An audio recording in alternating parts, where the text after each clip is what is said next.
Hey everybody, welcome to another episode of On the Paint Table. This is my show about what I've been working on, what I got done this week, and of course what is coming up. So this week, I've got some stuff to show you. It's another big week.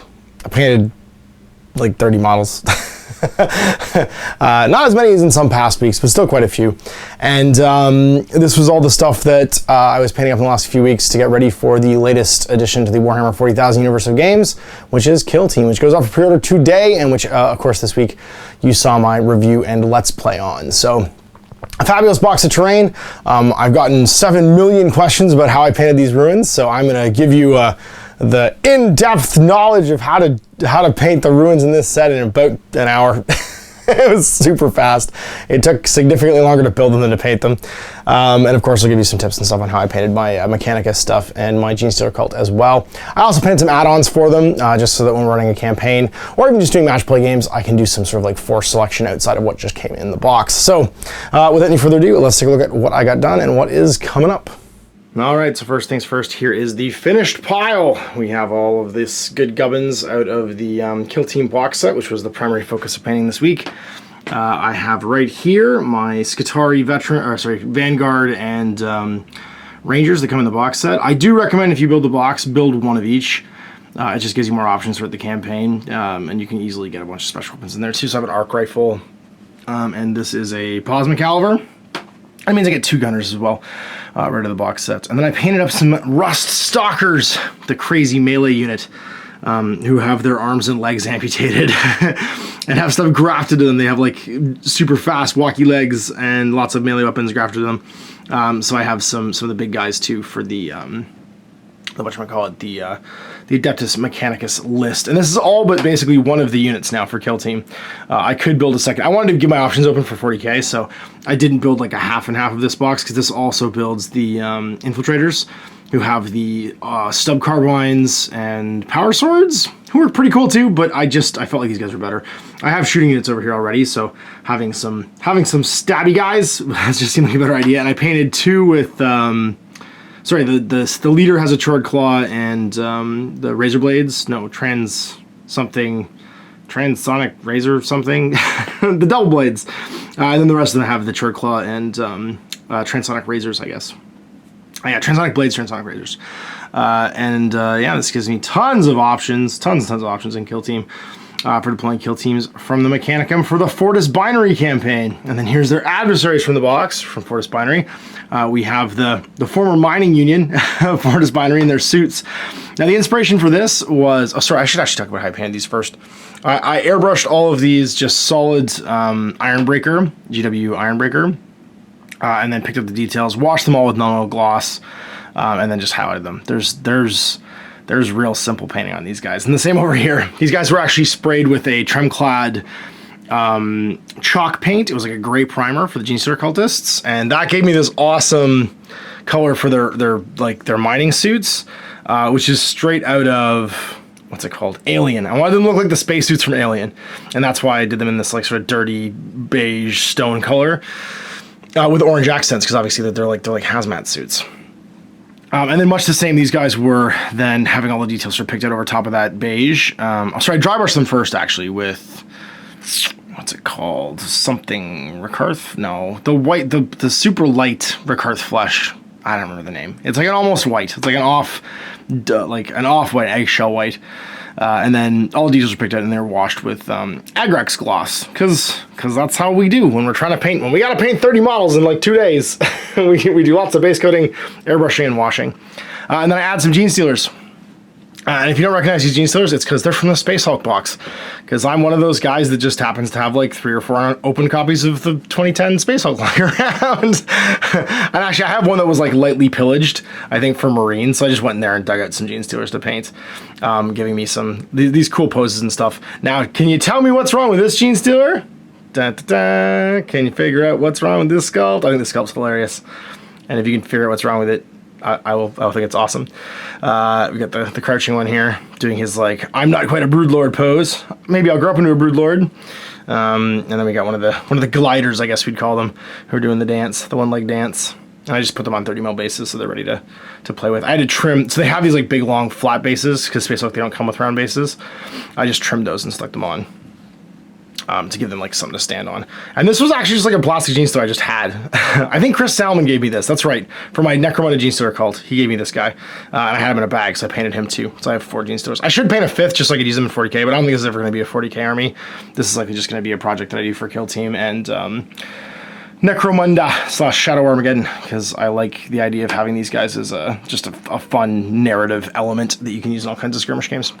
And then here is the pièce de résistance, the new administratum buildings and ruins from the Kill Team box set. This is built exactly as the instructions basically have you build them. So you get 1, 2, 3, like 2 big pieces, and then 1, 2, 3, 4, 5, 6. I guess we'd call them corner ruins. Wait, I'm missing one. There should be 2 of this little piece right here. It's somewhere. It's probably still sticking in a box somewhere. There should be 2 of these, because there's 2 of the little ones. 2 of this guy, 2 of this guy, 1, 2, 3 medium like corner pieces, and then 2 like large ruins that you can build to the box set. So there's one missing here. But these were literally, they took longer to build than to paint. Because all I do to paint big, huge ruins like this when I have lots of them, and I'm gonna thank many moons of painting like massive amounts of scenery for like tournaments and games days and stuff like that when I was with Workshop, was the learning what I used to call the John Schaefer trick, which is using rattle cans instead of even airbrushing. It's way cheaper and it'll save you tons of time. So what these are hard primed with a Tremclad red oxide primer. Since here on the bottom it's all this color, and then I spray them when that's all super dry. I use this Rust-Oleum Painter's Touch Ultra Cover, what's this one called? Satin Nutmeg. So red oxide and satin nutmeg are the 2 colors I'm using here, and I sprayed it at about a 45-degree angle, and you can see that just gives you that airbrushy tone of like a fade basically from the top down, and the 45-degree angle spraying does most of your highlighting for you. Then the whole thing is dry brushed with this sucker right here, the Citadel Scenery Brush, which is a fantastic brush.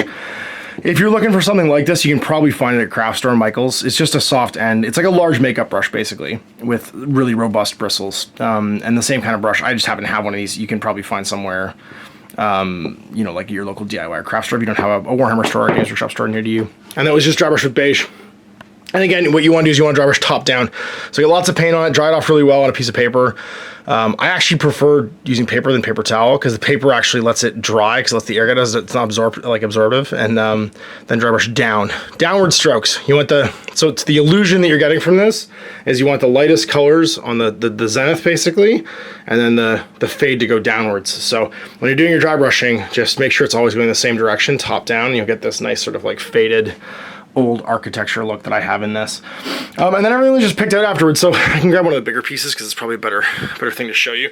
I just went and picked out with some blues and some silvers, and I actually just used a large dry brush for that, all of the metallic bits, or just a large, actually the wash brush from GW is great for that. And then when that was done, like some turquoises for the lights, right, some like metallics for these like inbuilt I-beams and stuff. And I just hit it all with some Agrax, and once it was on some Agrax, I went through some thin down black, like just Chaos Black or Abaddon Black, whatever it's called now, and picked out all the pipes and stuff. And that's it, it's done. So like literally, painting took maybe 10% of the time actually assembling it did. And it goes together fairly well. It's all, once you put together basically do one of the corner pieces first, I got the rhythm of like how it's built and like how the supporting like inside structure puts together. It was relatively quick after I'd done a few of them. And what's really cool is, I think I showed this in the review video, but the pieces actually lock together. So these little kind of like lug nuts on the tops, you can snap those sort of on top of, and you can stack all this terrain. So if you want to have like not low ruins, but make some bigger ruins and stuff too, the corner pieces are super useful because they just add on top of, as you can see here, these pieces, right? So even this piece right here, it fits right to the end. So it goes right to, it's sized correctly to go right to those next pillars that are there. And that piece will go on top and give you like a taller view for the ruins and stuff. So there it is, that's my secret. For doing terrain, always, just rattle cans. I like the Tremclad and Rust-Oleum stuff. It's about $7 Canadian. It's probably about $5 US if you go to like you know, like Home Depot or any DIY shop. I'm gonna say Canadian Tire, but the rest of the world doesn't have Canadian Tire. Only Canada has the greatness that is Canadian Tire, which you either love or hate, but we love it because it's ubiquitous, it's everywhere, and you can get stuff at Canadian Tire if you need it. And yeah, and they'll let you crank out the scenery super fast. So there's my introduction to the Kill Team stuff and some tips and bits on how I painted it all. There's some stuff coming up. We've got Jason coming up this upcoming week to do some 2nd edition Batman. I'm going to finally get to play 2nd edition Batman, so I got to paint the new objectives. He was actually nice enough to send me these, so we'll have them for our games. And it's more objectives than I currently have, so what's nice about that is I'll have actually enough objectives to properly play the game without using the tokens. And he also sent me Thomas Wayne, Batman with guns, who I'm super stoked about. So this is like the alternate universe where Bruce and Martha die and Thomas lives, and no matter what happens, apparently the world gets Batman, but he becomes like the killing fish. He's the Punisher Batman. He's the Batman I can get behind. His superhero is still money, but he doesn't mind capping dudes. So he's a little bit more Frank Castle than Bruce Wayne is Batman, and that's okay by me. So I'm stoked to paint him up. I'm going to paint him up so we can try him out next week too. I'm using this as an excuse to actually finish off the rest of my night models I haven't done yet. So we got a Nightwing there. I have the starter set, the new starter set guys. I don't remember the story for these guys. I left them on top of my car when I was taking the kids to school and daycare one day, and they got like crushed, and it totally disheartened all of my will to paint them. And so they sat in a box for a long time. But Jason's coming up, so I'm gonna paint these guys up before he gets here on Thursday next week. And have them for a game. And I've got one of the last of the SWAT guys too. So it's Nightwing, some Arkham guards, 2 Batmans, and SWAT guy. We'll see what I get done, but with that and Thomas Wayne, I should have a good amount of like the bold and the beautiful. I can't remember what they're called. The brave and the bold, the hero dudes for Batman 2nd edition. And then I got my Lifestorm I want to get painted up because I got some games coming up with my Sylvaneth, because I got to paint some new Sylvaneth too. And this is just a conversion. I'm actually adding a power sword to this lieutenant because I'm going to use him as a sergeant and kill team. And this guy's getting a UBGL. So I carved at the bottom of his bolter here, and I have a little UBGL piece I'm going to put on to make this my Primaris kill team. I don't even remember these guys, but there was a minute where I was like, Dark Angels are the best Space Marines because they're just Space Marines that do everything a little bit better. So maybe I'll play Dark Angels. And I painted up like one of the squads from Dark Imperium and a lieutenant, and I just never got past that. I was like, this was just so okay. I don't want to paint any more Dark Angels, and it broke me. So that's getting work done for Kill Team, and then for Kill Team as well, I need some Deathwatch guys with bolters who don't cost 1,000,000 points, so my team can be more than 5 guys. So I'm going to paint the Deathwatch Overkill guys that Ian sent me. Big thanks again, Ian, for that. And my last frag cannon, because I just want my frag cannon to look cooler, because frag cannons get work done in Kill Team, so why not do them? And if I have time, I'll get to the Librarian as well, just to, this is also adding to a 40k army, which is nice. It just gives me an excuse to paint these 4 guys that I hadn't finished up. And I think I've shown them to you guys already, but this is, of course, fresh in my mind because of Kill Team. And then last but not least, I picked this up today, and this is something I wanted to paint, because one, I now have a Knight and Cantor, but I kind of wanted to show you guys this build, collect, play thing for Age of Sigmar. It's $10 Canadian, and it came with a Knight and Cantor, a new one. So a male version with a beard, as opposed to the female one that comes in the Soul Wars box. Now I'm gonna have 2, and like if that wasn't enough, because like a character like this is usually like 35 or 40 bucks Canadian, you get this, and this thing is awesome. Like if I didn't know anything about Age of Sigmar, this is the coolest $10 I could spend. It has a battle report, right, where they actually go through like how to set up a game and playing a game. Has a bunch of info just on like products and stuff, as you'd think, but then it also has like the history of the realms, maps, and like how they're all laid out. And then the core rules for the game. So like if you didn't pick up Soul Wars, oh yeah, and if you're just trying out like how to build miniatures, what a base coat is, like how to undercoat things and prime them, how to do base coat and wash, like it's a pretty solid $10 for a new hobbyist, like regardless of what game you play. But yeah, it's also got the core rules for the game, so it actually gives you the whole core rule set, which is right here. So like the rest of this book basically is core rule set and battle plan. So if you just wanted to pick up a hard copy of the core rules as an existing like Age of Sigmar player, and you want to get a free $10 like, or either way, it's either you're getting a $10 Knight and Cantor, or you're getting a $10 copy of the core rules of the game. Both of these are super solid, like really cool products. So this is like if I had just bought a Soul Wars I didn't want to play with, and someone I knew was interested, I'd grab them this. And maybe I'd keep this. I'd be like, hey, here you go, this will teach you how to be a hobbyist. So anyway, cool product from GW. They definitely done something like this before, so it had some added value for existing hobbyists with this cool model that you can't get anywhere else. And then this book was just super handy. If I didn't know what I was doing, it basically covers everything. So anyway, pretty cool. Comes up today.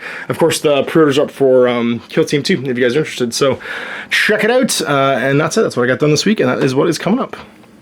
And there you have it, another on the paint table on the books. I hope you enjoyed that look at what I got done this week, and some tips on that painting, which would apply to any ruins, really, not just the Kill Team one. And you can just change colors, usually just a brown tone with any kind of lighter tone over top. So I did beige in this case to match the ones in the box set.